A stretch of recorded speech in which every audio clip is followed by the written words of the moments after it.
Hello friends, once again welcome back to my channel. आज के इस वीडियो में हम सीखने वाले हैं कैंडलस्टिक के हैमर और इन्वर्टेड हैमर इन पैटर्न्स को। बहुत आसान तरीके से मैं आज आपको इन पैटर्न्स को सिखाने वाला हूँ और मैं उम्मीद करता हूँ कि ये वीडियो पूरा देखने के बाद आपको इस पैटर्न का इतना नॉलेज मिलेगा जिसका आगे जाके आपको काफी बेनिफिट हो सकता है। तो आइए इसे सीखते हैं। तो सबसे पहले हम जान लेते हैं कि आज के इस ट्यूटोरियल में हम क्या सीखने वाले हैं।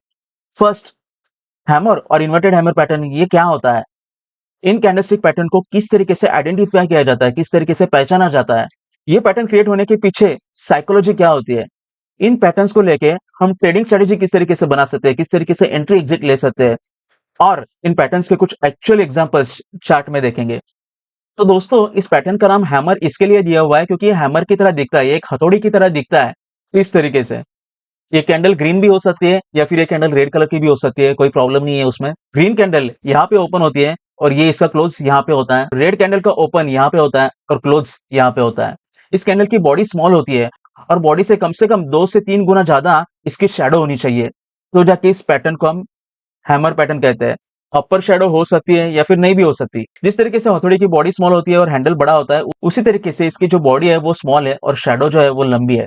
ये पैटर्न डाउन ट्रेंड में फॉर्म होता है, इसके लिए इसे हैमर कहते हैं। और इसके पीछे की साइकोलॉजी है कि जैसे ही मार्केट ओपन हुआ, सेलर्स ने माल बेचना चालू कर दिया, लेकिन जितना सेलर्स बेच रहे थे उतना ही बायर्स माल को खरीद रहे थे। बायर्स की खरीदने की डिमांड सेलर्स की बेचने की डिमांड से और बढ़ गई और ये फाइनली अपने ओपन के पास क्लोज हो जाता है। बायर्स ने एक तरीके से यहाँ पे कंट्रोल ले लिया है। अब बायर्स आगे और खरीदते जाएंगे और मार्केट और बढ़ने के चांसेस रहेंगे। इसलिए ये एक बुलिश ट्रेंड रिवर्सल पैटर्न है, जिसकी वजह से डाउन ट्रेंड खत्म होता है और यहाँ से एक नए अप ट्रेंड की शुरुआत होती है। तो इस पैटर्न को लेके अगर हमें ट्रेडिंग स्ट्रेटेजी बनानी है तो वो किस तरीके से बना सकते हैं। तो डाउन ट्रेंड के चलते जब ये पैटर्न इस तरीके से फॉर्म होता है, तो इसका जो हाई है, इस हाई के ऊपर हमें एंट्री करनी है। इस हाई के ऊपर हम बाय कर सकते हैं क्योंकि जैसे मैंने आपको कहा था कि बायर्स ने खरीदना चालू कर दिया है, तो खरीदना चालू कर दिया है तो ये कंफर्म तब होगा जब ये अपने हाई के ऊपर जाएगा। इसका जो लो है, उस लो के नीचे हमें स्टॉप लॉस लगाना है और इसका हाई और इसका लो, इसके बीच में जो इसका डिफरेंस है, उतना ही डिफरेंस हमारा ऊपर टारगेट होगा। इस तरीके से इस पैटर्न से काम किया जा सकता है। अब हम सीखते हैं इन्वर्टेड हैमर इस पैटर्न को। इन्वर्टेड मतलब उल्टा। जिस तरीके से हमने हथौड़े को देखा, तो ये हथौड़ा जब उल्टा होता है तो ये इस तरीके से दिखता है। इसकी बॉडी नीचे है और इसकी शैडो ऊपर है। ये कैंडल ग्रीन कलर की हो सकती है, रेड कलर की हो सकती है, कोई प्रॉब्लम नहीं है। ग्रीन कलर की जो कैंडल होती है, इसका ओपन यहाँ पे होता है और इसका क्लोज यहाँ पे होता है। रेड कलर की कैंडल का ओपन यहाँ पे होता है और इसका क्लोज यहाँ पे होता है। इसकी जो शैडो है, ये कम से कम अपने बॉडी से 2 से 3 गुना बड़ी होनी चाहिए, तो जाके इस पैटर्न को हम हैमर पैटर्न कह सकते हैं।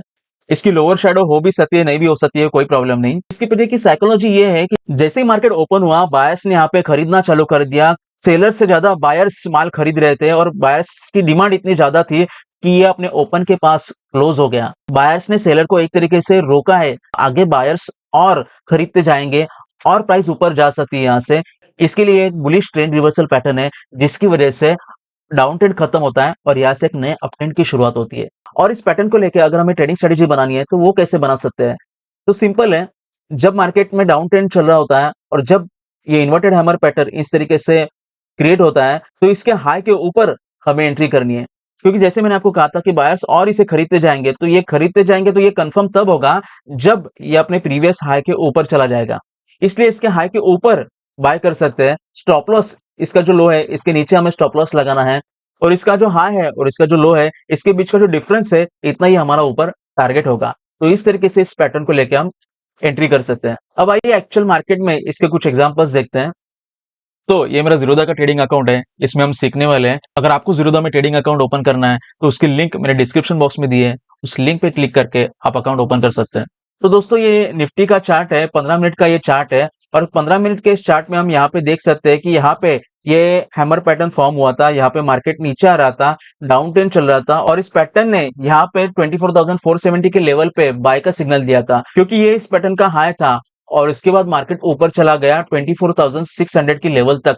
सो 2 घंटे के अंदर 130 पॉइंट्स की रैली इस पैटर्न की वजह से हुई थी। और एक एग्जांपल देखते हैं, जब मार्केट यहाँ से नीचे आ रहा था तो इस तरीके से ये हैमर पैटर्न फॉर्म हुआ था और इस पैटर्न ने 24,560 के लेवल को बाय का सिग्नल दिया था, क्योंकि ये 24,560 इसका हाई था और 24,760 के लेवल तक ये ऊपर चला गया। 2 से 3 घंटे में 200 पॉइंट्स की रैली ये पैटर्न क्रिएट होने से हुई थी। और एक एग्जांपल देखते हैं, यहाँ पे डाउन ट्रेंड के चलते जब ये हैमर पैटर्न इस तरीके से क्रिएट हुआ था, तो इस पैटर्न ने 23,520 के लेवल पे बाय का सिग्नल दिया था और ये ऊपर चला गया 23,600 के लेवल तक। 1 से 1.5 घंटे में 180 पॉइंट्स की रैली इस पैटर्न की वजह से मिली थी। और एक एग्जांपल देखते हैं। डाउन ट्रेंड के चलते जब ये हैमर पैटर्न यहाँ पे फॉर्म हुआ था, तो इस पैटर्न ने 23,470 के लेवल पे बाय का सिग्नल दिया था, क्योंकि ये इस पैटर्न का हाई था और बाद में ये ऊपर चला गया 23,570 के लेवल तक। 100 पॉइंट्स की रैली ये पैटर्न क्रिएट होने की वजह से मिली थी। और एक एग्जांपल देखते हैं। ये बैंक निफ्टी का डेली चार्ट है और इस डेली चार्ट में हम देख सकते हैं कि जब मार्केट यहाँ से नीचे आ रहा था, ये इन्वर्टेड हैमर पैटर्न इस तरीके से फॉर्म हुआ था और इस पैटर्न ने 18,000 के लेवल पे बाय का सिग्नल दिया था, क्योंकि ये इस पैटर्न का हाई था और बाद में मार्केट ऊपर चला गया 21,800 की लेवल तक। 3,800 पॉइंट की रैली 7-8 दिन में इस पॉइंट की वजह से मिली थी। तो यहाँ पे एक इंपॉर्टेंट चीज मैं आपको बताने वाला हूँ कि सिर्फ इस पैटर्न को लेके हम एंट्री नहीं कर सकते, क्योंकि ये पैटर्न फॉल्स पैटर्न भी हो सकता है। कंफर्मेशन लेना बहुत जरूरी है। कुछ इंपॉर्टेंट इंडिकेटर जैसे मूविंग एवरेज हो गए, वॉल्यूम हो गया, मैगडी हो गया, आरएसआई हो गया, इन इंडिकेटर्स का कंफर्मेशन लेने के बाद ही एंट्री करना सही होता है। इससे हमारा सक्सेस रेट काफी अच्छा होता है। इन इंडिकेटर्स के ट्यूटोरियल्स मैंने अपने चैनल पे बनाई हुई है। आपने अभी तक उन ट्यूटोरियल्स को नहीं देखा है तो नीचे डिस्क्रिप्शन बॉक्स में मैंने इन ट्यूटोरियल्स को मेंशन किया हुआ है, वहां पे आप इन इंडिकेटर्स को सीख सकते हैं। इन इंडिकेटर्स से कंफर्मेशन कैसे लेते हैं उसका पूरा एक्सप्लेनेशन मैंने दिया हुआ है। तो आज बहुत आसान तरीके से हमने इस पैटर्न को सीखा है। अगर आपको ये वीडियो पसंद आई हो और आपको कुछ नया सीखने को मिला हो, तो कृपया इस वीडियो को अपने दोस्तों के साथ शेयर करें। शेयर करने से ना सिर्फ उन्हें मदद मिलेगी, बल्कि मुझे भी मोटिवेशन मिलेगा और मैं आपके लिए और भी इंफॉर्मेटिव वीडियोस बना पाऊंगा। आपके सपोर्ट के लिए बहुत धन्यवाद। चैनल को सब्सक्राइब करना ना भूलें और बेल आइकन को जरूर प्रेस करें ताकि हमारे नए वीडियोस की नोटिफिकेशन तुरंत मिल सके। धन्यवाद, मिलते हैं अगले वीडियो में।